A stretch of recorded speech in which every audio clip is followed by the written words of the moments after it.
Good evening, everyone. Thank you for joining us tonight. We are here for a safety element update presentation about the general plan amendment for the County of San Diego. We're going to hang tight for just a minute while we get settled in and allow more attendees to join. So we will get started in just a moment. Thank you. Buenas tardes y bienvenidos a esta enmienda del Plan General respecto al aspecto de seguridad. Vamos a comenzar en un par de minutos. Gracias.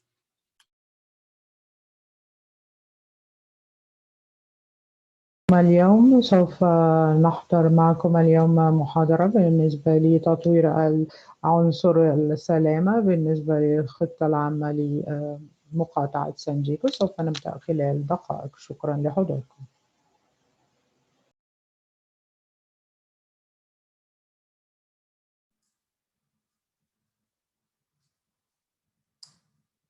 And again, hello, everyone. If you've just joined us, we are going to get started in just a moment. We're waiting just a little bit longer to see if we get anyone else who's going to be attending. So hang tight.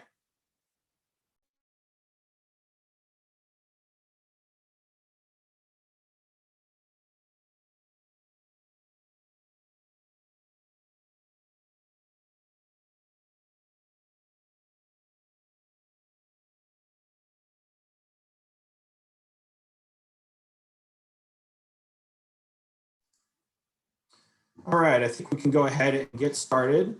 Good evening, everyone, and thank you for joining us. I'm Matt Geldman on behalf of the County of San Diego's Department of Planning and Development Services. I want to welcome you tonight. Today, we're going to be presenting on the county's efforts to update the general plan, which is a requirement of state law. Tonight, the focus of the presentation is going to be on the safety element update.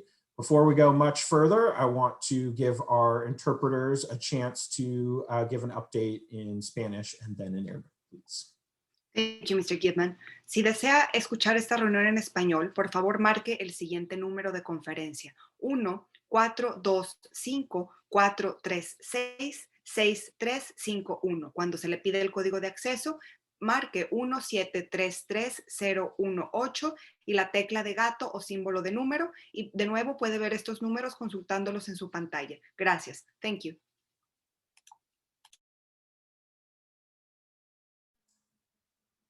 And now our Arabic translator, if you could please share this information in Arabic. أنا متحدث اللغة العربية. احتجت إلى خدمة الترجمة أثناء هذا الاجتماع. يرجى الاتصال على رقم الاجتماع 1-4-2-5-4-366-361. رمز الدخول 683-4551. شكرا.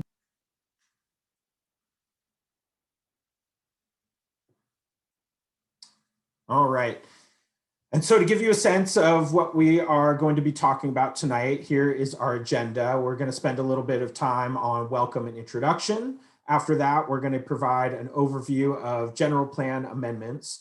Tonight's focus is the safety element. We're going to give you an overview of the safety element, go into detail about some new goals and policies in the safety element, and describe the vulnerability assessment that is being prepared as part of the safety element. We're going to conclude with an overview of the engagement process for the safety element update and share a little bit about our project schedule. We're going to have a break in the middle of the presentation to get some questions, and we'll have one at the end. We are also going to be having some interactive polls, and we'll be using the Q&A box as part of the Zoom feature. Next slide. So again, thank you for coming. We appreciate you taking time out of your evening to come learn about the safety element. All attendee cameras are off, so we can't see you. Your microphones are muted, so we cannot hear you. The presentation is being recorded and will be made available after. If you have questions during the presentation, please put them in the Q&A box at the bottom of your screen. We'll show you a picture of that in just a second. We do also have some interactive polls that we'll be using a separate tool for. And again, all comments in the Q&A box and responses that you share with us will be part of the public record. If you have additional comments that you'd like to share beyond this Zoom webinar, please submit them by email or phone. The email address is pds www.advanceplanning@sdcounty.ca.gov, and the phone number is 858-505-6677. So again, if you have additional comments after the webinar tonight. Next slide, please. So here you can see the Zoom meeting controls. Just look at the bottom of your screen for the Q&A window and submit any comments or questions that you may have during the webinar tonight. Through that, we'll be able to receive them on our end. If you're on a mobile device, it should be down at the bottom as well. So once you click on that, a separate window will pop up. Next slide, please. Here's an image just of the mobile device and what it looks like. And next slide, please. We're also going to be using a tool called Poll Everywhere, which will allow us to ask some multiple choice questions using your mobile phone or your computer, whichever you happen to have handy. You can do this two ways. The first way is through the website and web voting.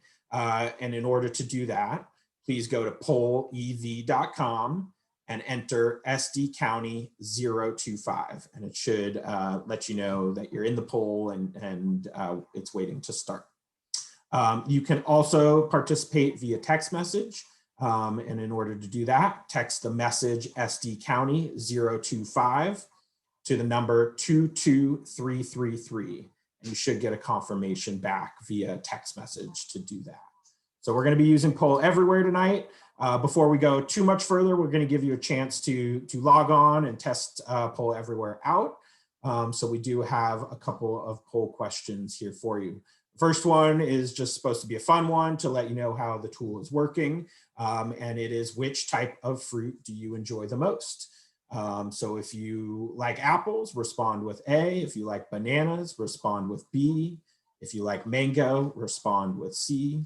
And strawberry, respond with D. If you don't like any of those fruits, please respond with E. So if you are still navigating, we'll give you a chance to respond to the poll.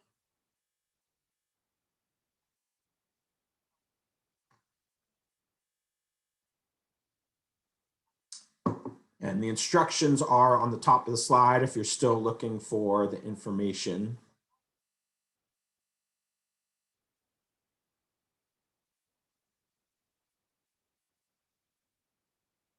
Give you just a little bit longer to respond.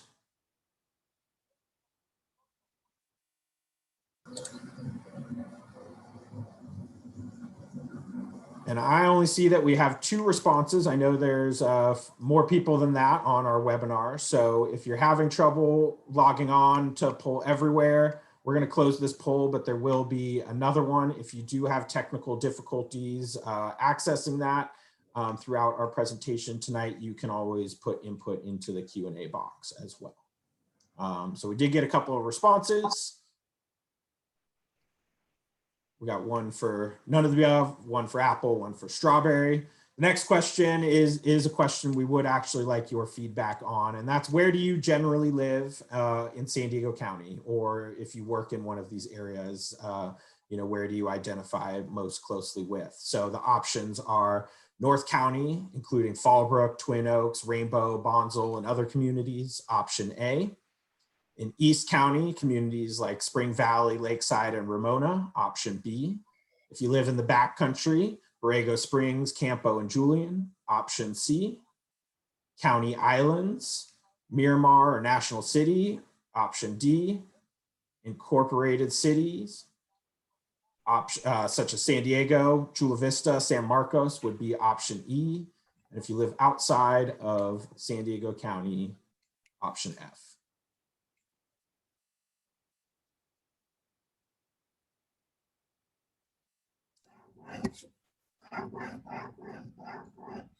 And Jamie, if you could make sure that that poll is live on the back end, because I'm not seeing any responses come through. So just want to make sure that it is open.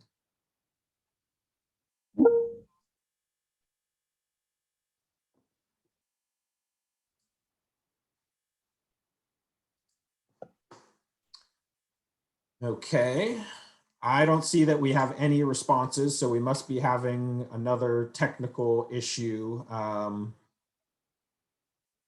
unless you all are submitting. So if you do want to share where you live or work in San Diego County, we'll accept those same responses again in the question and answer box. Otherwise, I think we can move on. We did get a few responses, some responses for county islands, some responses in North County, and some in the backcountry. And next slide, please. So now I'm going to turn it over to Rob, who's going to provide an overview of the general plan amendments and a bigger picture of the project. Thanks, Matt. The general plan is a framework for the county's future development and forms the foundation of land use planning through stated objectives, goals, and policies. It focuses on and applies to the unincorporated area only. It addresses topics such as land use types and densities, housing for all income levels, transportation networks and facilities, open spaces for conservation and recreation, and safety and noise policies. The last comprehensive update of the county's general plan occurred in 2011, although updates to parts of the plan have occurred each year since then. There are currently 6 elements in the county's general plan.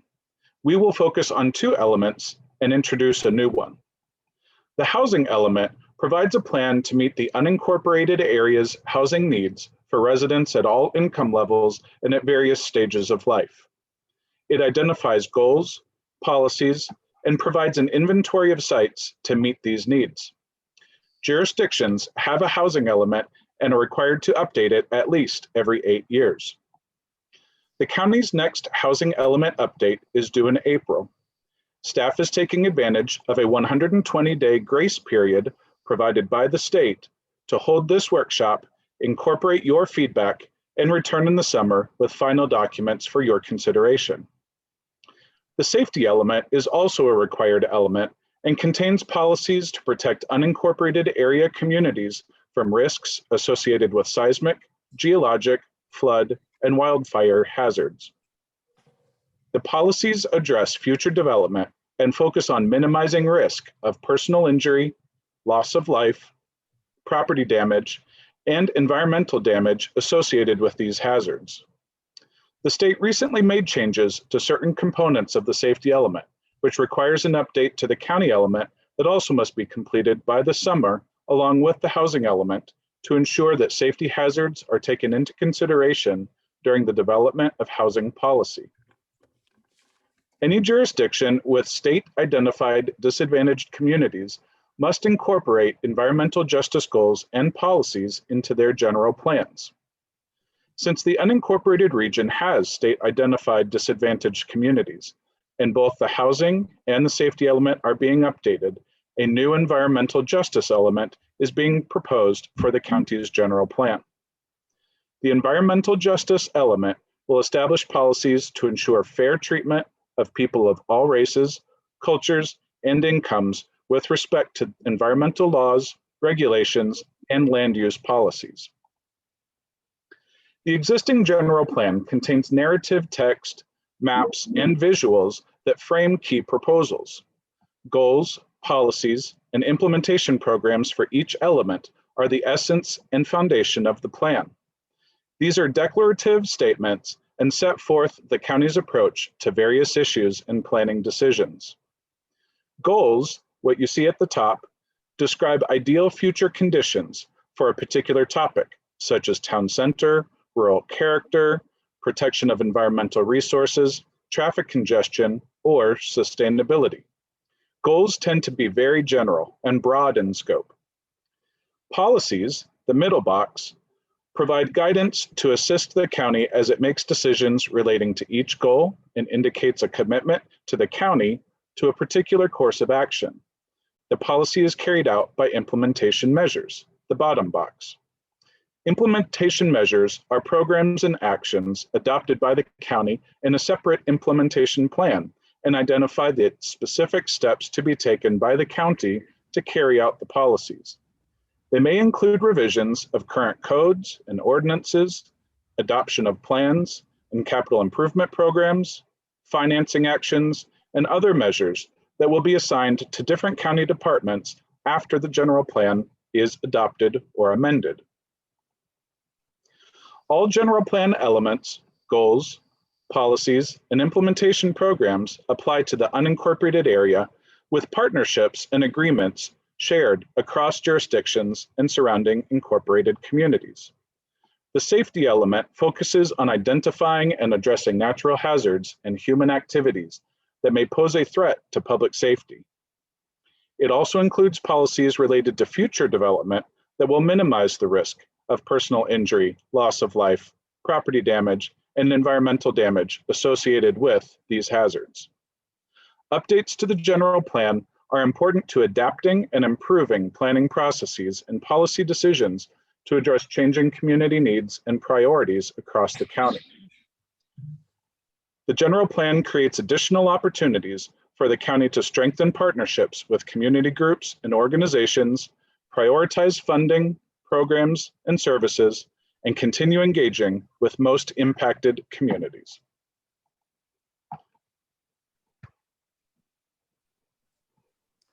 All right, thank you, Rob. I think we will just check in with our Q&A box and see if there's any updates that we would like to share or talk about now. I think we are seeing some comments, but they're generally related to specific topics we are going to cover in the safety element and discuss in a little more detail. Rob, you think we should save those for later in the presentation? Okay.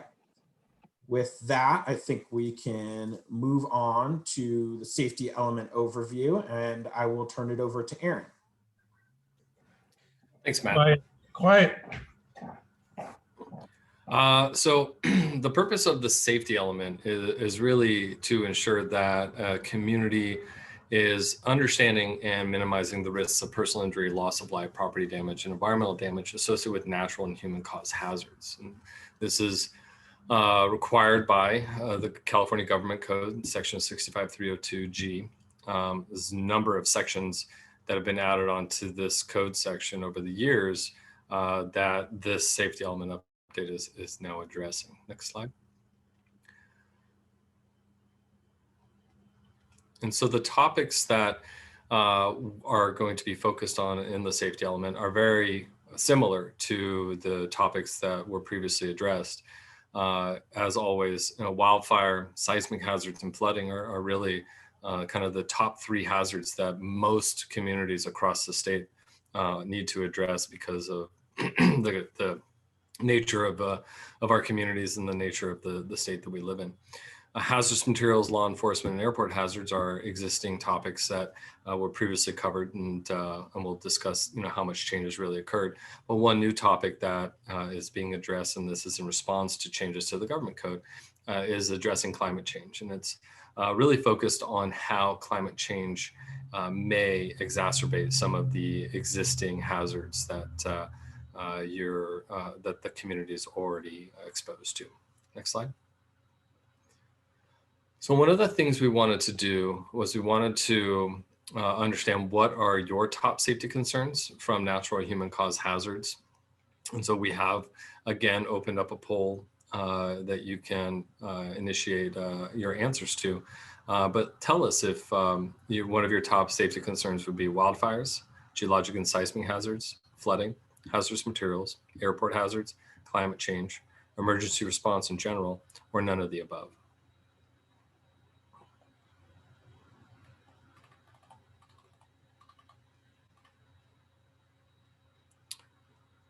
All right, it looks like we've gotten a few responses here. Still getting a few more.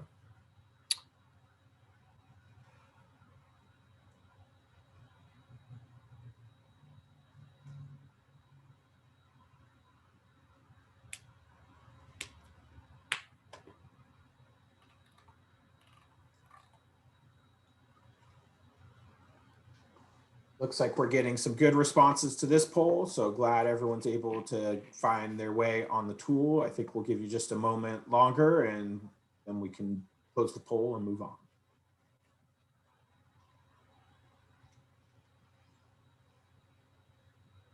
All right, last call. All right.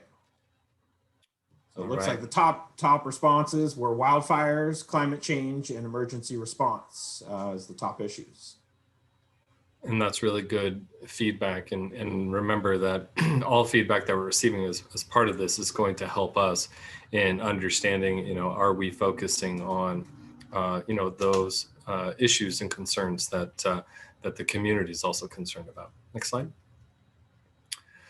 So the safety element does not act in isolation. It actually is, it's very important that it integrates well with other documents and other plans that the county has put together. And two of those key plans are the county's multi-jurisdictional hazard mitigation plan, which is currently in effect and will be undergoing an update over the next year or so to remain in effect for the county to receive additional grant opportunities through Fema, as well as the county's emergency operations plan, which has a number of annexes.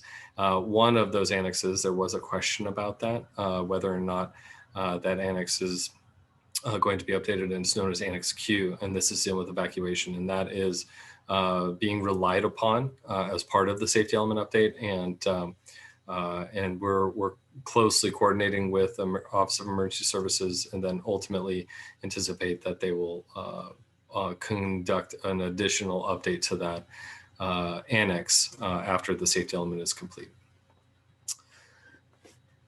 And one of the things that's also really important is, besides the multi-jurisdictional hazard mitigation plan and the emergency operations plan, is there are a number of other tools that the county has at its disposal, some of which have been developed as part of this project, and some of which have been developed already for some communities. And so as part of the project, the climate adaptation vulnerability assessment is being prepared. And this is really to help focus in on where are the issues associated with climate adaptation and climate change. And then community wildfire protection plans have been prepared over the years in many communities to really focus in on wildfire hazards and how those particular communities can address those hazards and start to leverage potential funding sources for mitigation and action. So next slide, please. So two of the major new requirements are really focused on evacuation. This is Senate Bill 99 and then Assembly Bill 747, which Senate Bill 99 went into effect last year, and then Assembly Bill 747 goes into effect next year. But it's really focused on ensuring that residential developments have at least 2 evacuation routes or ingress-egress routes, and that the evacuation routes that the county understands or the jurisdiction understands the capacity, safety, and viability under a range of emergency scenarios.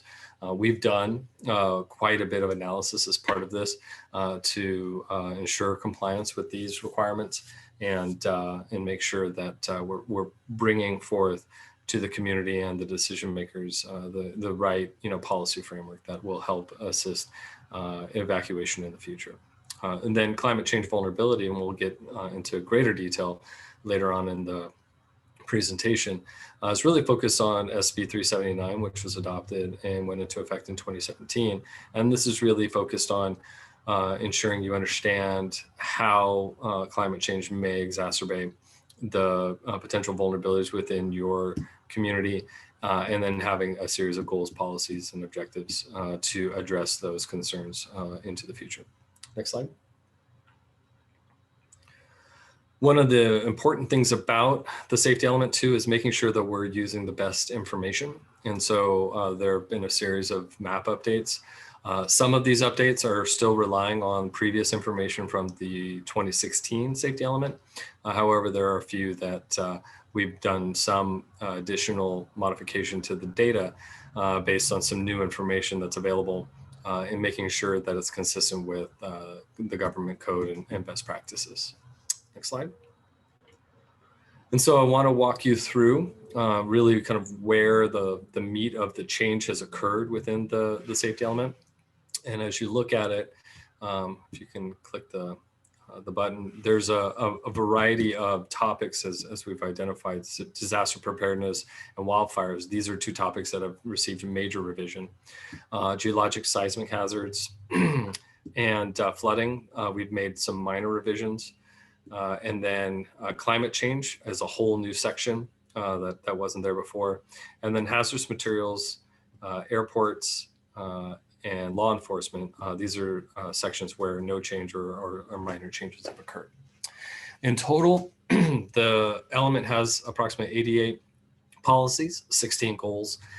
27 of those 88 are brand new policies based on this update, and then 14 of the existing policies have been revised so that we can make sure it's following kind of the best practices and in compliance with the latest requirements of the government code. Next slide. And so just to go over the goals. So looking at disaster preparedness, we're focused on things like public safety and evacuation, emergency response, and I believe that's the last, those are the two major topics. Next slide. And so with that, with the way that we're addressing disaster preparedness and evacuation, the county is one of the first jurisdictions to address a lot of these evacuation requirements between both SB 99 or Senate Bill 99 and Assembly Bill 747. And so, through this process, we are very confident that the CAL FIRE agency review that's required as part of this element will show that we've effectively addressed the concerns. Next slide.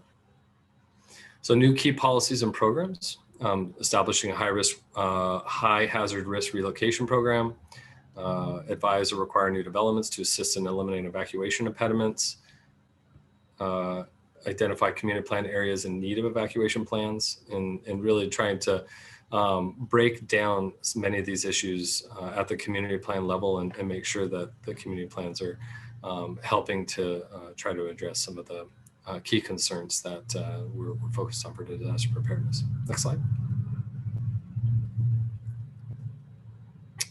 Oh, and I think we're going to go through one more poll, another poll here. So which of the proposed disaster preparedness strategies are most important to you? Establish a high hazard risk relocation program. Advise or require new developments to assist in eliminating evacuation impediments. Identify community plan areas in need of evacuation plans. Ensure community plan updates, identify and consider public safety hazards. Update county ordinances, standards, and design guidelines to integrate best practices, and plan for adequate service provisions.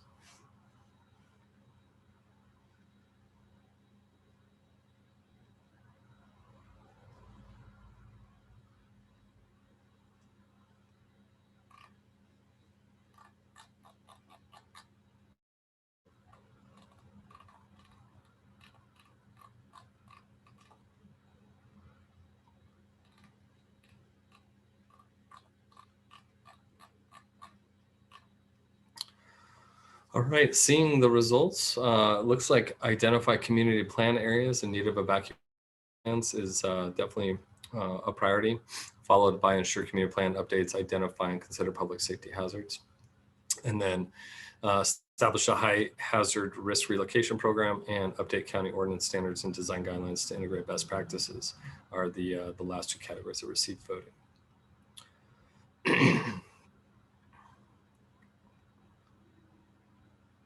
All right, so the next topic for goals and policies, wildfires. So we looked at minimized fire hazards, managed fuel loads, regional fire protection, and adequate fire and medical services. And some new key policies and programs that are included. So again, minimize wildland fire hazards, including updated density reduction, access road requirements, fire protection plans for development in fire hazard areas, identify evacuation routes at the community plan level, reduce human caused fires through a trespass program, high visibility prevention program, coordinate regional evacuation through a new regional fire protection policy, and ensure adequate fire suppression in developments through requirements to the existing water supply. So which of these strategies do you think would best address wildfire hazards? And again, just to read off the answers: minimize wildland fire hazards, identify evacuation routes at the community plan level, reduce human caused fires through a trespass program and high visibility prevention program, coordinate regional evacuation, and ensure adequate fire suppression in developments.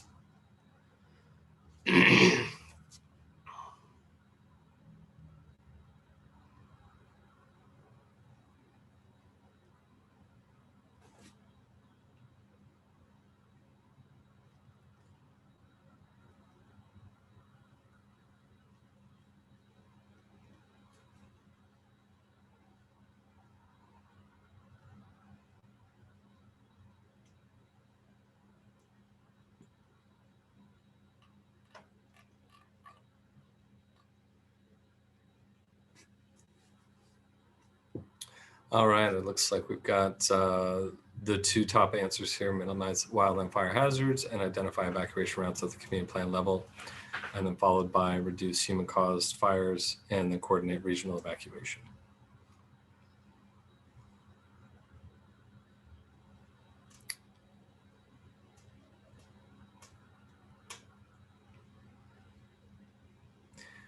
Matt, do you want to take an opportunity to address any of the questions? Yes, let's pause here and catch up on our Q&A box. I know we had a number of questions and comments come through. So let's see where we want to start. I know we got one question about CAL FIRE review. Do we want to start there, Rob?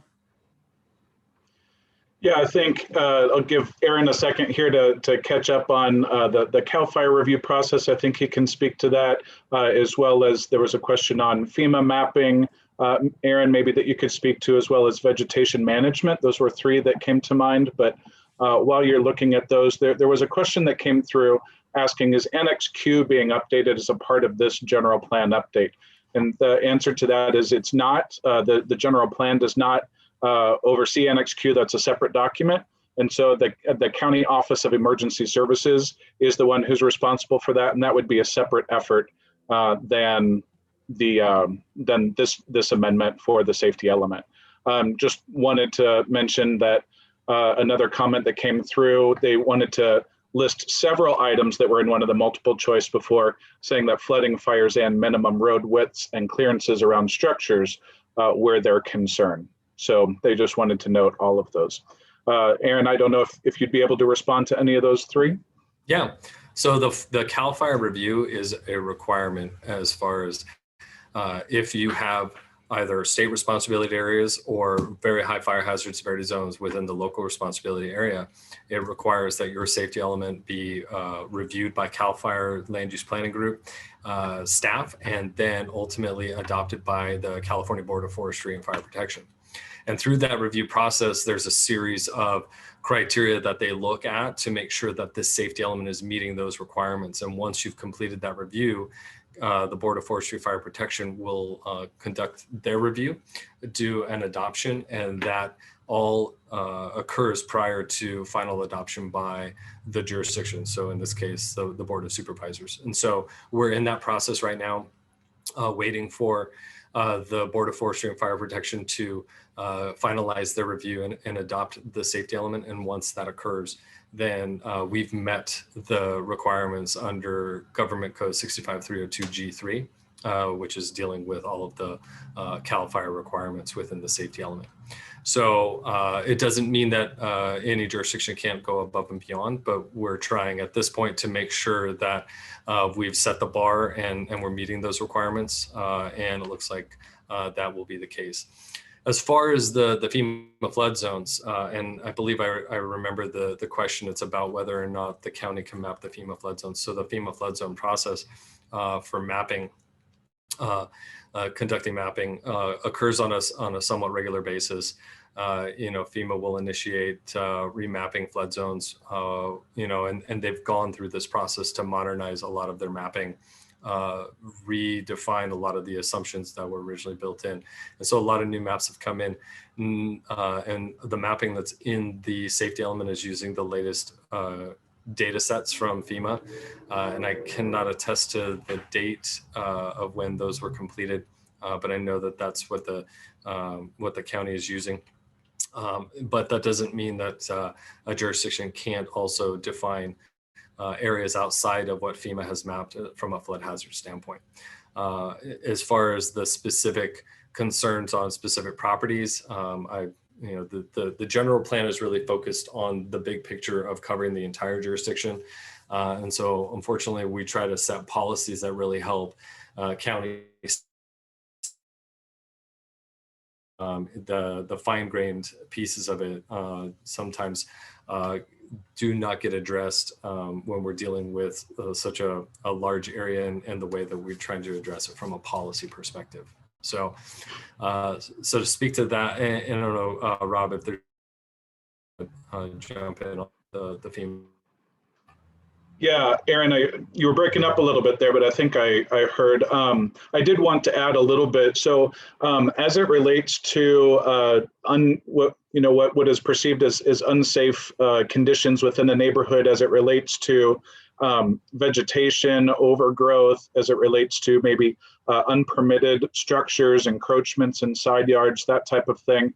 So the safety element, like Aaron was saying, is a 30, 40-year vision for the county. It does not get to that level of detail, but the county does have a code enforcement arm as a part of planning and development services. And so we'd be happy to provide information and context of how to file code enforcement complaints and to get into the queue for investigation of items like that are existing conditions that need to be investigated rather than these long-term goals and policies that are very high level but very long reaching as well. So thank you for some of those comments. We do realize that those are some immediate safety concerns within communities. And so something more like code compliance would be the route to go to address some of those issues.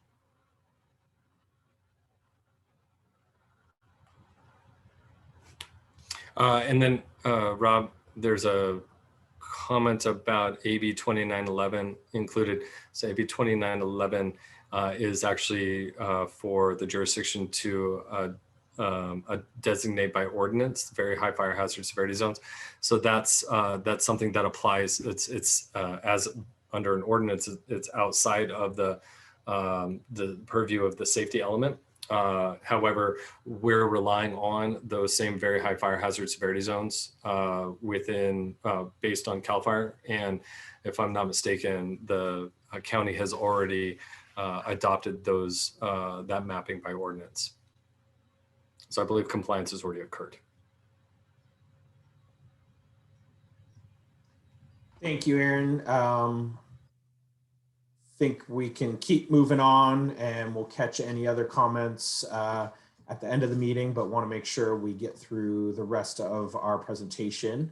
We're going to be talking about the vulnerability assessment now, which is the main way the county is addressing climate change through the safety element.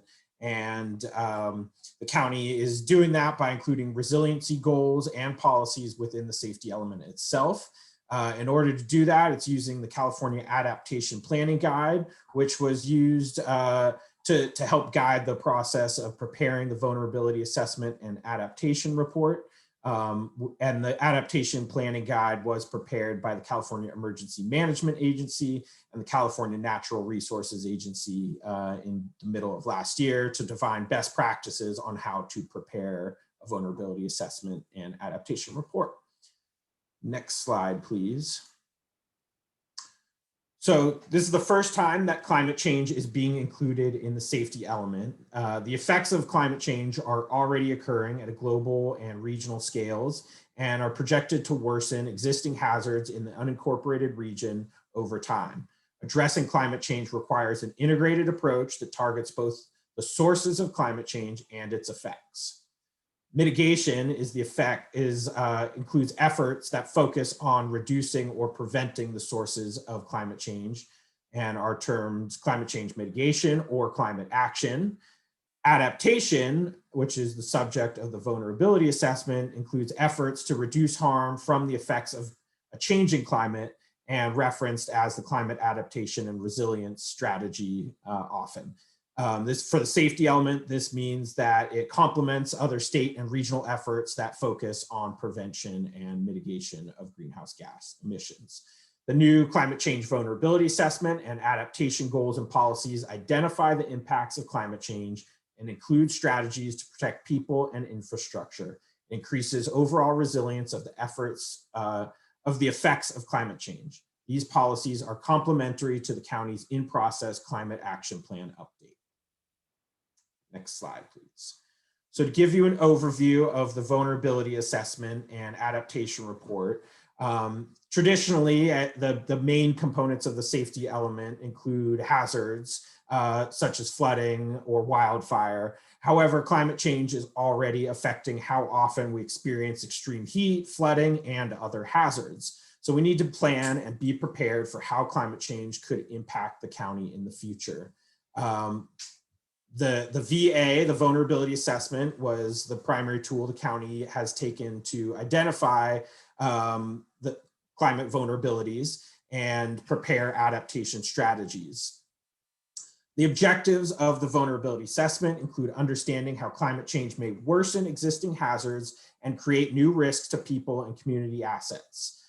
It also includes evaluating the sensitivity of key population groups and community assets to climate change effects, and reviewing existing plans, policies, and programs that are in place to help address climate change impacts and assess where there are gaps. The county and partner agencies are already acting to protect people and assets from existing hazards. Many of these actions will also help the county deal with climate change. But because climate change will cause some hazards to increase in frequency and severity and introduce new hazards, there are gaps that are addressed in the vulnerability assessment. And lastly, to fill those gaps, the vulnerability assessment developed adaptation strategies and that are also designed to increase resilience to climate change. The report includes a draft set of adaptation policies and goals to address the impacts of climate change, protect people and infrastructure that are most vulnerable to its effects, and increase resilience to climate change. And I think we can go on to the next slide. So the two primary effects of climate change that were identified as part of the vulnerability assessment include increased temperature and changes in precipitation. These are the initial impacts of increased GHG emissions, and then all of the ones that fall below that, which I'll describe in a second, are the secondary effects. To identify and project the effects of climate change into the future, we use a tool called CalAdapt that's provided by the state of California and other regional research and studies to determine how each of these primary and secondary effects are expected to change by 2050 and 2100. So I'm going to give a short summary of each of the primary and secondary effects. So I mentioned increase in temperature. For San Diego County, the average temp is expected to increase by 5.9 to 8.7 degrees by the end of the century. And changes in precipitation patterns. Precipitation patterns, according to our forecast, will become more volatile. So what does that mean? There are a number of secondary effects, including human health and public safety, which includes increased disparities in vulnerable communities, worsened air quality, and potentially the increased spread of vector-borne diseases, as well as the stress of mental health. For drought and water supply, it includes increased stress on local and statewide water supply. And predicted decrease in rainfall. Historical average for the county is 17.5 inches, and it is expected to go to 14.6 inches in a drought scenario. There is also expected to be an increase in the number of extreme heat days and heat wave events that the county is experiencing. With also extreme precipitation and flooding forecasted with increased volatility in precipitation levels. That doesn't always mean less rain. It could mean more intense rainfall events that we could experience as thunderstorms, hail, flash flooding, and high winds. A lot of this also may result in landslides or the potential for increased landslides that occurs as a result of that heavy rainfall and occurs after wildfires. So the combination of increased temperatures, increased likelihood of wildfires, and increased occurrence of extreme precipitation events could result in more frequent and larger landslides. I just mentioned wildfires, but climate change is also expected to worsen many of the factors that contribute to greater wildfire risk by increasing the intensity of severe wind events and creating hotter and drier landscapes that are more susceptible to burning. And lastly, we have also identified sea level rise. Most of the unincorporated county is far enough from the coast that sea level rise is not a major issue, but there are some areas that are predicted to be affected by 2100, including some residential land uses in the San Diego Community Plan area, Lincoln Acres, County Island, and in the Sweetwater Community Plan area. So that was a lot about the primary and secondary effects of climate change. We're going to talk now about how those impacts manifest both on sensitive populations and sensitive infrastructure. So first, sensitive populations. We know that climate change will affect everyone in the county, but it might not affect everyone in the same way. Certain population groups may suffer disproportionate harm or may be especially sensitive to localized climate change effects. We did a number of research and historical studies to identify climate impacts and got input from stakeholders to understand how different groups might be affected. It does a detailed assessment of the report. The vulnerability assessment includes a detailed assessment of how climate change will affect environmental justice communities identified in the environmental justice element. Also affects how it's going to affect low-income communities, communities of color, linguistically isolated communities, senior citizens, persons with disabilities, and persons experiencing homelessness. These groups are especially at risk for the risk of increased climate change effects because they may not have the resources needed to prepare for or respond to and recover from climate change related hazard events. Some people may have pre-existing health conditions that make them more susceptible to extreme heat or poor air quality.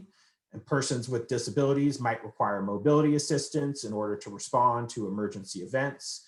And non-English speakers may not understand communications and warnings from the county about hazard events. So just to give you a sense of how some of these populations may have challenges adapting to the effects of climate change.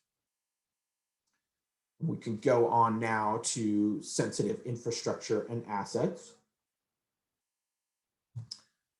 So these are some of the more the physical impacts of climate change that are expected, and a number of sectors where we looked at the potential for impact from climate change effects.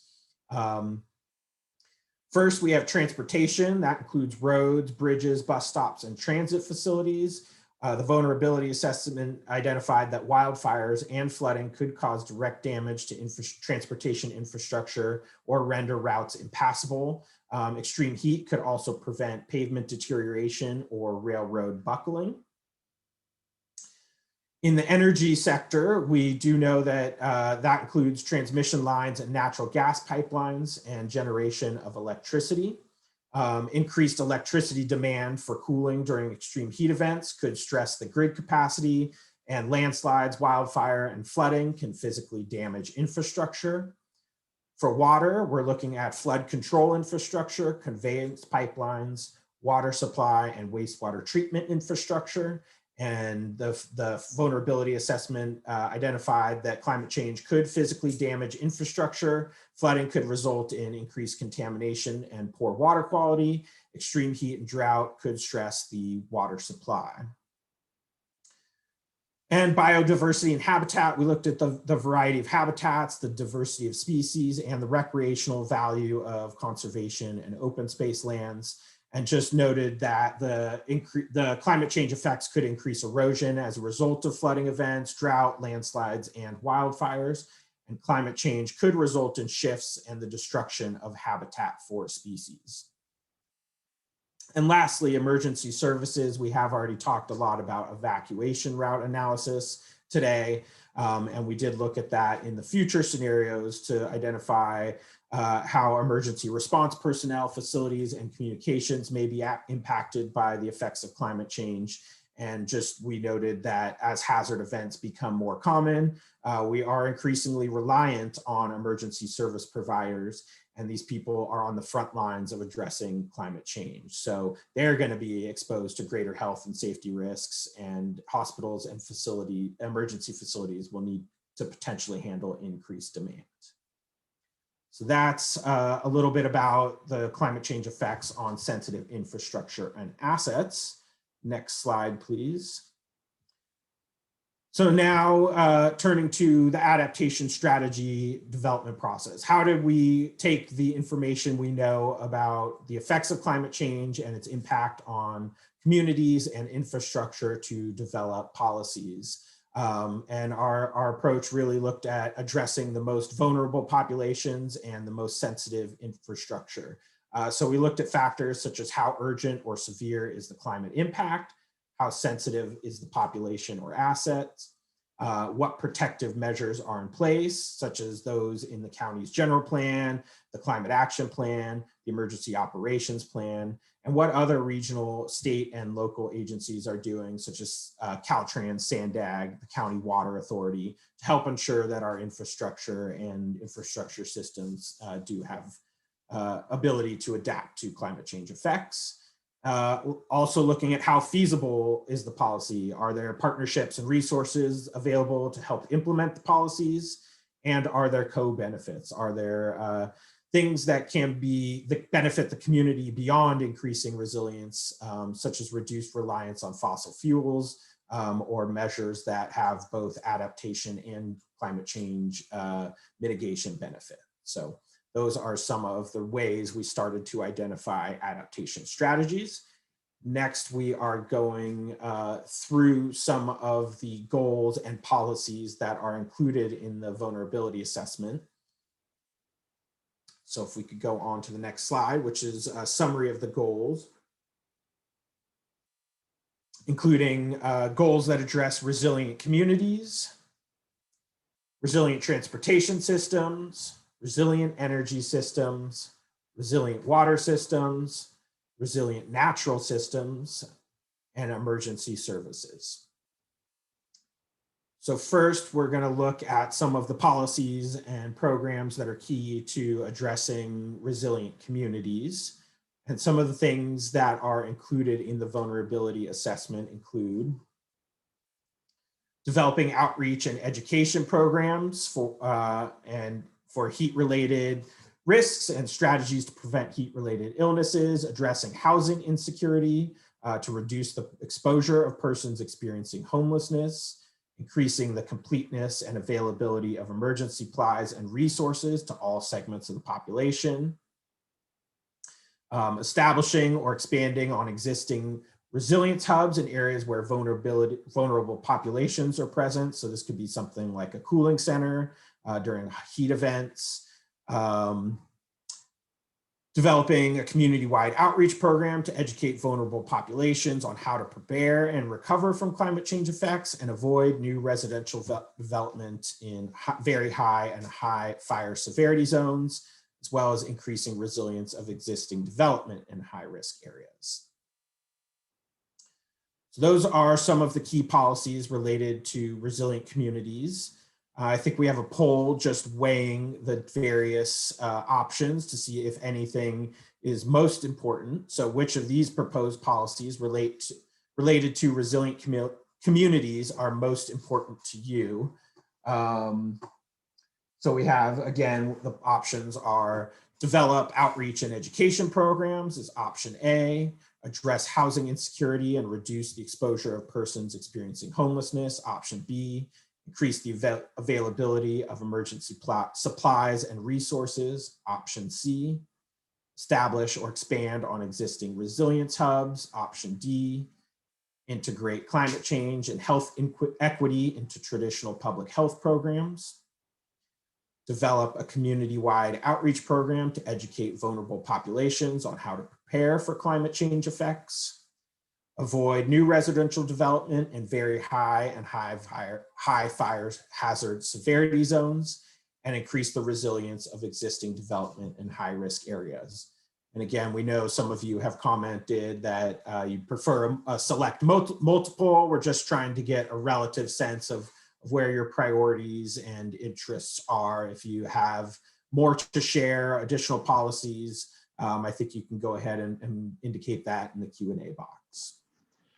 Matt, I see while we're waiting for additional people to provide their responses, I just wanted to call everyone's attention. There was a question about where you can access the most recent publicly available version of the vulnerability assessment. And so that link has been pasted into the chat box below. And so you can access it there, and then let us know if you have any questions.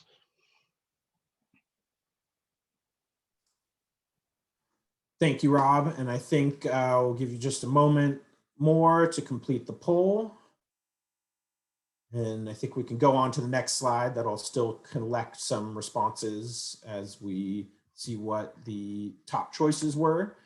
And so it looks like the top choice, according to our poll, was avoid new residential development in very high and high fire hazard severity zones, with some other choices selected across the board.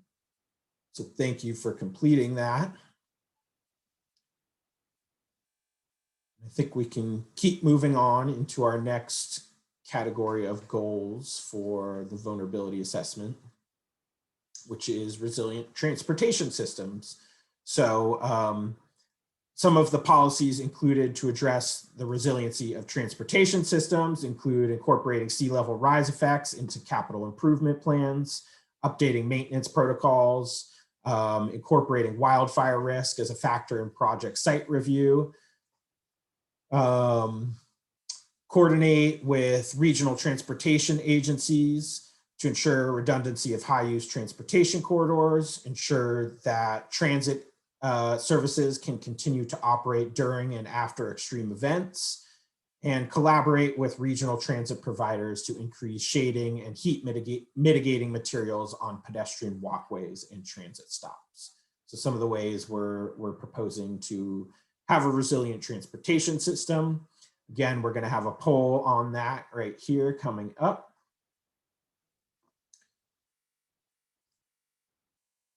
And I will continue to read the options here just for accessibility reasons and our recording. So which of these proposed policies related to resilient transportation systems are most important to you? And option A is incorporating sea level rise. Option B is updating maintenance protocols. Option C is incorporating wildfire risk as a factor in project site review for roadway infrastructure. Option D is use the best available science and resilient design features in transportation infrastructure. Option E is to coordinate with regional transportation agencies. Option F is to ensure that transit services can continue to operate during and after extreme events. And option G is to collaborate with regional transit providers to increase shading and heat mitigating materials on pedestrian walkways and transit stops. We'll give you a moment to respond and make a selection for anything that stands out as a priority or something you strongly support for resilient transit systems.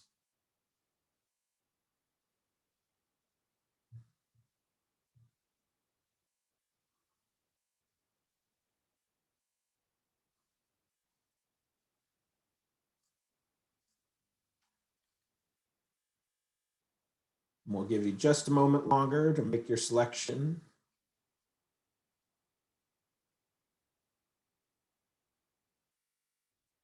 And let's go ahead and go to the results. So it looks like the most support was for ensure that transit services can continue to operate during and after extreme events, with another vote coming in for that right now. But other responses that collaborating with regional transit providers for shading and heat mitigating materials is important. Also coordinating with regional transit agencies to ensure redundancy of high-use transportation corridors, and best available science and design features in infrastructure, address wildfire as part of project site review for roadway infrastructure. So really some options across the board here. Let's go ahead on to our next topic, which is resilient energy resources. So some of the key policies that are being proposed for the vulnerability assessment for energy include prioritizing the implementation of existing policies to increase parking lot shading, greening and landscaping, establish policies and management plans to develop tree canopies and incentivize the use of best practices for long-term maintenance and preservation of trees in order to mitigate extreme heat, increase the resilience of existing material and commercial development, work with utility providers to identify high-risk areas and to increase the resilience of utility infrastructure, work with utility providers in the region to harden existing energy infrastructure systems, coordinate with local agencies to identify the best methods of fuel modification, and provide information to homeowners about statutory vegetation management requirements. So again, we've got our poll. Which of these proposed policies related to resilient energy resources are the most important to you? For option A, we have prioritized the implementation of existing policies in environmental justice communities and vulnerable communities. Option B, establish policies and management plans to develop tree canopies. Option C, increase the resilience of existing residential and commercial development. Option D, work with utility providers to identify high-risk areas and increase the resilience of utility infrastructure.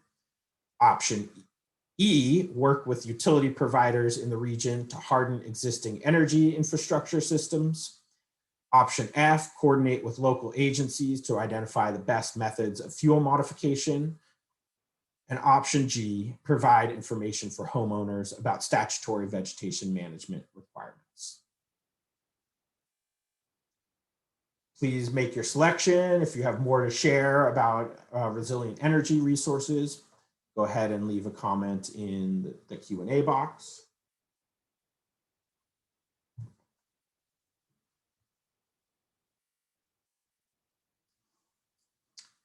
And I think we can go ahead and start to see what our results are. So it looks like top three choices, a tie, was prioritize the implementation of policies in environmental justice communities and vulnerable communities. Also work with utility providers to identify high-risk areas and increase the resilience of infrastructure, as well as hardening existing energy infrastructure systems. And it looks like another vote for coordinating with local agencies on fuel modification. So thank you for completing that poll. Just a few more to share with you tonight. The next one is about resilient water resources. And we have increased on-site graywater and rainwater reuse for stormwater. Evaluate and improve capacity of stormwater infrastructure, evaluate vulnerabilities of water supply systems, upgrade water and wastewater systems, safeguard groundwater supply, improve sewage and solid waste management, identify new locations for multi-benefit flood control, and collaborate with federal, state, and local agencies to identify future water supplies. And we have our next poll. So option, which of the proposed policies related to resilient water resources are most important to you? So for option A, we have increased on-site graywater and rainwater reuse, stormwater reuse, and recycled water systems. Option B, evaluate and improve capacity of stormwater infrastructure. Option C, evaluate vulnerabilities of water supply systems and develop strategies to improve resilience. Option D, improve sewage and solid waste management infrastructure. Option E, upgrade water and wastewater systems. Option F, safeguard groundwater supply. Option G, identify new locations for multi-benefit flood control. And option H, collaborate with federal, state, and local agencies to identify future water supplies, explore alternative supply sources, and improve capacity. Thank you. Looks like we've got some results coming in. We'll provide just a little bit longer. Let's go ahead and see what results we have. It looks like our one and only response was collaborate with federal, state, and local agencies to identify future water supplies. And again, we understand that these are not necessarily mutually exclusive, but that these are all strategies that are in the vulnerability assessment and being proposed. So we're just trying to get a sense of what the most important to you is. So here we have a clear, outstanding option. Next slide, please. All right, for resilient natural systems, I think we'll just skip through this slide and go right to the poll where we can see all of the options. And so for resilient natural systems, some of the policies we included in the vulnerability assessment that we want you to help provide feedback on include engaging in research on the effects of a warmer climate on the agricultural industry. That would be option A for this poll. Understanding the tolerance of current crop mixes and livestock to withstand increased temperatures. That would be option B. Expand upon existing efforts to replant bare or disturbed areas after wildfire events. Option C. Identify watershed restoration areas. Option D. Collaborate with local and regional partners to provide robust trail and park maintenance. Option E, coordinate with federal, state, and local agencies to establish ecological recovery programs. Option F, or option G, use nature-based solutions to improve resilience while promoting biodiversity. And lastly, option H, conserve land identified as newly suitable for habitats and species of concern as a result of species migration due to climate change.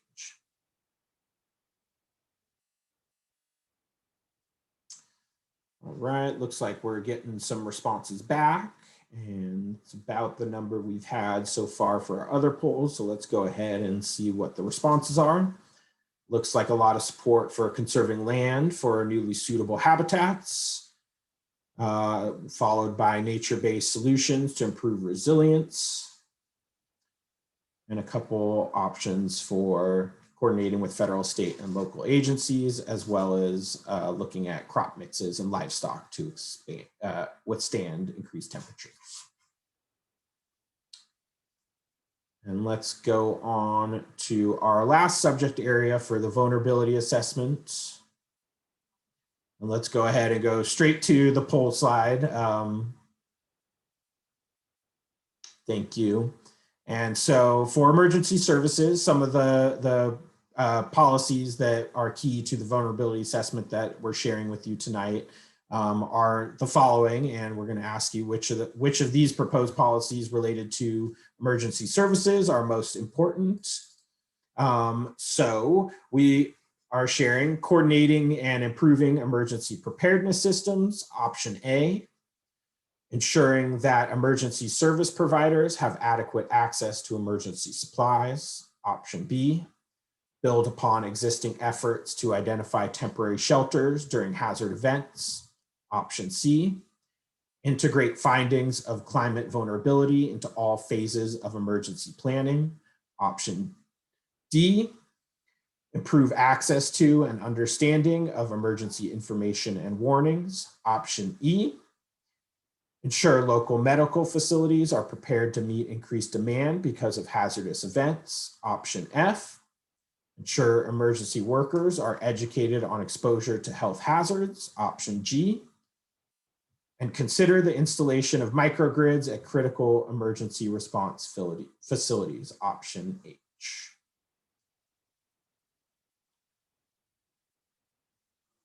Okay, let's go ahead and see what responses we got back. It looks like we have a tie between integrating findings of climate vulnerability into all phases of emergency planning and consider the installation of microgrids at critical emergency response facilities with selections for all of the other responses except for 2. So thank you for providing feedback on all of our goals and policies for the vulnerability assessment. We have a couple more slides here just to wrap up our presentation, and then we'll get to your questions and conclude the presentation. So we'll share a little bit about our engagement process and timeline. Obviously today we were talking about the safety element and including the vulnerability assessment, but the overall project is all being coordinated together. There were webinars earlier or previously for the housing element and environmental justice element. We're about halfway through the project now with some more steps to go. So next we are going to be presenting at another board hearing in April. And then we'll be going on to the Planning Commission hearing after that to hear additional feedback from community members and stakeholders and get the feedback from decision makers. So the end goal is to have the elements go back before the Board of Supervisors in June for their final adoption and incorporated into the general plan.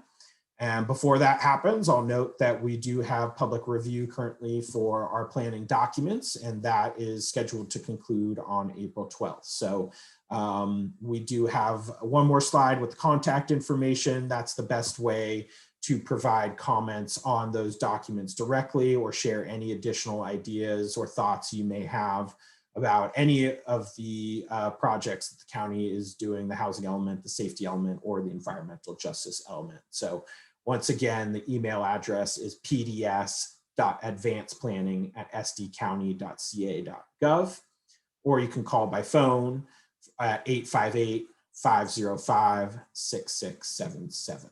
So I think that includes a lot of the content we wanted to share with you this evening, and we will take some time to answer some questions and share some comments from the Q&A box.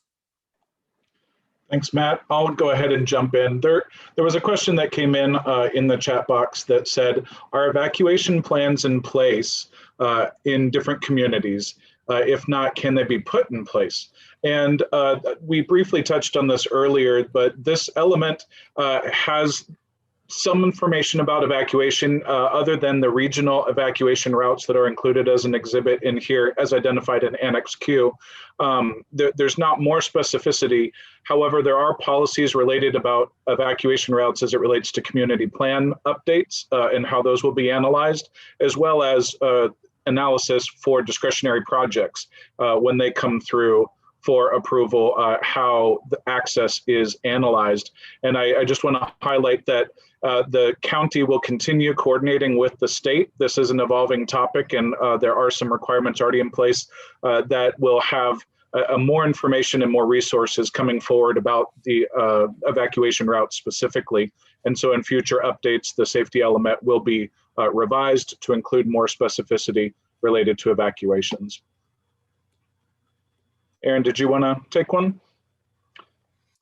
Yeah, I know there was also some question about how FEMA does the mapping of stream courses. And so typically they rely on existing streams. Most of the time those are natural bottom streams. And typically they'll rely on what are known as blue line streams as a starting point for mapping purposes. And those are streams that are identified on USGS mapping. That you can review. So that's kind of the typical standard of where mapping will start. It doesn't mean that it ends there, but there are a number of additional ways. It just involves FEMA and a variety of studies and expense to get that information available and the mapping completed.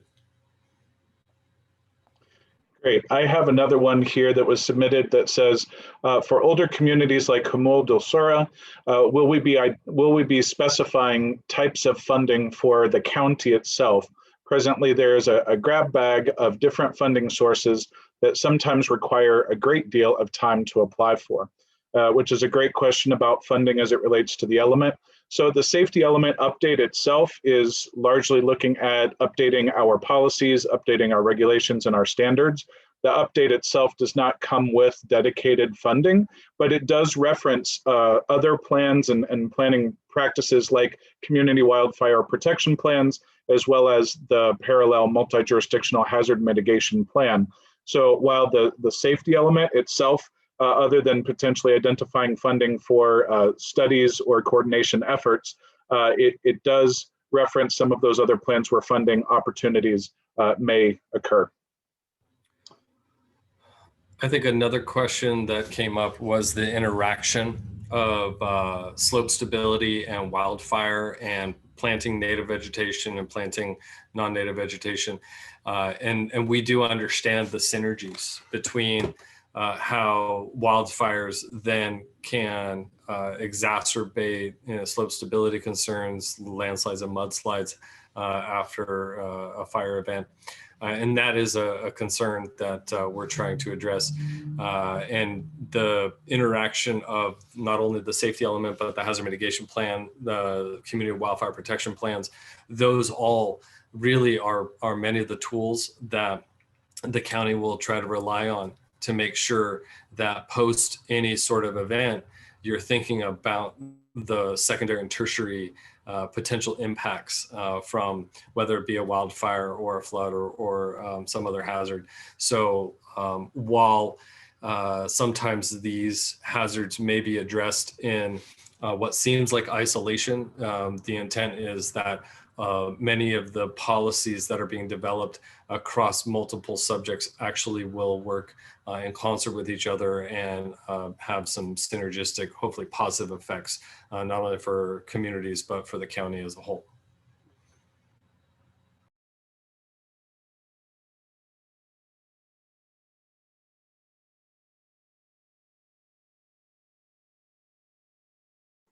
I thought maybe there were two questions here that were asking a little bit about the different topics we touched on in the VA, and I'll start a response, but I'd love it if you could expand upon it. But it basically asks if having sensitive populations or being concerned about biodiversity, if that helps draw attention to certain communities.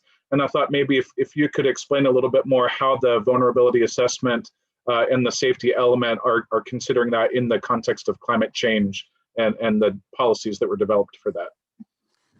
Sure, I will take a stab at that. But I think one of the things we looked at was sensitive populations. Obviously, that included environmental justice communities that were identified through the process of preparing the environmental justice element.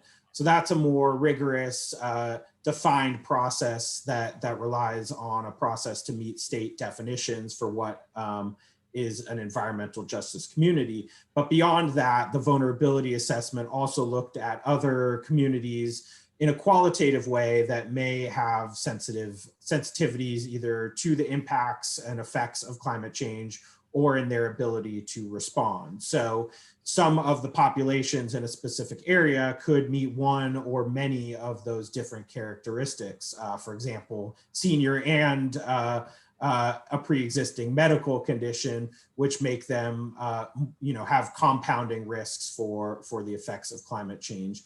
We did not map the location of specific communities that meet all of those criteria, but did address how climate change can affect them in different ways. Thanks, Matt. And I think there was another comment, but also ties to this concept of how climate change can affect hazards around the county. So even though it doesn't specifically mention climate change, but the comment says also please contact the California Native Plant Society about the use of native plants in fire-resistant landscaping. We have new information from a 5-year research program at Pendleton on the topic. We would like to share it. The short take is that maintaining plants and keeping them hydrated is more important than what species are there, and this has major landscaping implications. But I thought it was an interesting comment as it relates to waterfall, climate, or rainfall, sorry, amounts of water, climate change. So even just the topic of whether plants seasonally die off or not, as well as plant selection, how that can have a role in safety for communities. Yeah, we talked a little bit about in resilient natural systems, how certain species and habitats and the species that live in those habitats may shift as climate change occurs and the effects play out. So I think this is an interesting example as well when we talk about populations of how people in the county, including the county, but in this case, not the county and other agencies and partners are doing work to increase the capacity of the community and populations to respond to climate change effects. So I think this is a great example of how that's playing out in the community. So we'd love to get a copy and learn more about that effort. Yeah, and I think the other piece to the vegetation management is the effectiveness of it actually occurring, because it's great when we focus on landscaping and we put in the pretty landscaping, and we've seen this in so many communities where they put in landscaping but they put it in the wrong location, or it's allowed to grow and get too dense and too thick in the wrong locations, and that actually exacerbates your fire vulnerability, right? And so that's one of the things I know, working with the fire authority and planning PDS staff, it's about making sure that we've got policies in place and we have the tools for the county to use so that vegetation management can be effectively used to address risk and reduce risk, not only within individual properties, but kind of throughout the county as a whole. But you're right, there's also this concern about vegetation management also creating either kind of deserts or areas of denuded plants, and we don't want that to. We're trying to assist the county with in the way that we establish the policies and the programs. Thanks, Aaron. There are a couple comments in here just talking about the interrelated nature of the different policies within the safety element itself, and then within the general plan itself. And so I thank you for that comment. Definitely recognize that in places where we could assist readers to understand, evacuation, for example, those policies are distributed throughout the element, and so we provide them dispersed throughout the element, but also have a reference table that would help you identify where all those different topics are, because it does touch many different areas. I'll also call attention to the implementation plan portion of the element, that the different implementation actions do have related policies listed in the table. And so if there's something in there that you think could be addressed, that we missed, a certain policy that is related to an implementation action, definitely let us know about those. Those comments are very helpful, but just recognizing the interrelated nature of the safety element and the general plan generally. And one other comment that I see here is just talking about infrastructure in relation to the safety element itself. And there are policies that look at infrastructure, not generally. Here it is looking at resolving any safety concerns, and some of the evacuation policies that come out do direct us to look at different roads or infrastructure that would cause issues in evacuation settings. And so again, the safety element does look at infrastructure, but through the narrow lens of evacuation or just decreasing risk to people and to development. Aaron, I don't know if there's anything you'd like to add on that topic. No, I think you've hit the nail on the head on that one. Okay. There's another one with regard to wildfire hazards, in that it's a multiple response issue. Evacuate during wind-driven wildfires, manage landscape for non-wind driven fires, and design new projects in the WUI. So one of the requirements is this fire protection plan. That's really focused on designing projects in the WUI, making sure that there's fire resistant construction techniques, etc. But when we get to evacuation, that's really an operational piece. That's where the emergency operations plan and OES really plays a key role between OES, sheriff, and the fire authority. They're the agencies that are really going to be focused on what are the conditions and how does that affect the risk to our communities. And they're going to be the ones trying to operationalize how do we make sure people are safe. It's the planning side of things that's really about the design of the new and the retrofit of the existing, and that's really where the safety element has the most assistance with county staff in making sure they have those tools. So hopefully we've gotten it right and given them everything that they need, so that you're going to start to see a reduction in risk when it comes to certain hazards within the county.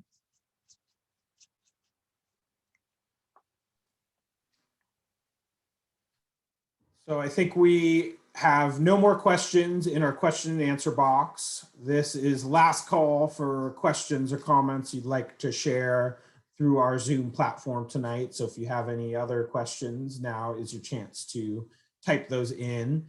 And if we could go to the next slide, and I think maybe one after that, please. I'll just remind you all and display again that we have other ways to share comments outside of the Zoom webinar, the email address and the phone number, and more information on the project website. Thank you all for coming. We appreciate you taking your time this evening to come learn about the safety element update and more about what the county is proposing to do in that, and share your feedback. So we really appreciate that, and all the thoughtful comments and questions you shared and asked in the Q&A box.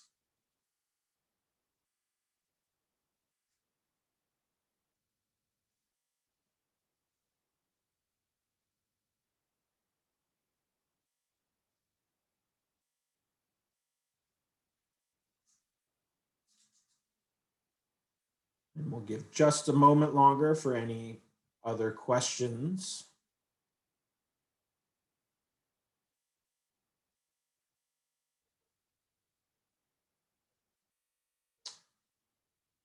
All right, if nothing else, I think we can conclude our meeting this evening, and thank you all for attending. Have a great night. Thank you, everyone.